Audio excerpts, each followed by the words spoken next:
ఈ వీడియో మొత్తం వచ్చేసరికి శిరీష బర్త్డే సెలబ్రేషన్స్ అనమాట. ఈ రోజు నాకు షిఫ్ట్ ఉంది, నైట్ షిఫ్ట్కి వెళ్ళొచ్చా, మళ్ళీ మార్నింగ్ షిఫ్ట్ ఉంది. వెంటనే ఈ పిల్ల షాపింగ్ డెకరేషన్స్ వీటన్నిటి కొందామని మార్నింగ్ వెంటనే స్టార్ట్ అయిపోయామన్నమాట. మాల్కి వెళ్ళాము నేను ప్రీతి.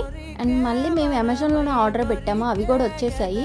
కాకపోతే ఇంకా వేరే ఐటమ్స్ కొందామని అవి కూడా, అందుకని ఇంకా కేక్తో పాటు గిఫ్ట్ కూడా అవి తీసుకుందామని వచ్చాము. ఇంకా అన్ని షాప్స్ తిరిగి అన్ని డెకరేషన్ ఐటమ్స్ కొన్నాము. ఫైనల్లీ ఇంకా కేక్ కూడా తీసుకున్నాం. ఇంకా కేక్ తీసుకునేసరికి నాకు టైం అయిపోయింది అనమాట షిఫ్ట్కి. ఇంకా నేను వెళ్ళిపోతున్నా. ఇంకా తర్వాత ఇంకా ప్రీతి ఒక్కటే వెళ్ళింది షాప్కి. ఇంకా వీడియో కాల్ చేసి ఇంకా అలా గిఫ్ట్ కొన్నాం అనమాట. ఇంకా తను ఇంటికి వెళ్ళేటప్పుడు ఇంకా శిరీష కనిపించిందంట ప్రీతికి. మధ్యలో ఇంకా వెంటనే వేరే షాప్లోకి వెళ్ళిపోయింది. ఇంకా నేను షిఫ్ట్ నుంచి ఈవినింగ్ 6:30కి అలా వచ్చాను. నేను వచ్చేసరికి ఇంకా ప్రీతి డెకరేషన్ స్టార్ట్ చేసింది. ఇంక ఇద్దరం కలిసి డెకరేషన్ మొత్తం నీట్గా ఇలా చేసాం అనమాట.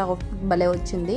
ఇంకా ఫైనల్లీ శిరీష ఇంటికి వచ్చేసింది. ఇంటికి వచ్చి సర్ప్రైజ్ అయిపోయింది చూసి. మేము అసలు ఎక్స్పెక్ట్ చేయలేదు ఆ పిల్ల మేము ఇలా చేస్తామని. ఇంకా తర్వాత మొత్తం అయిపోయాక ఇలా అయిపోయింది అనమాట.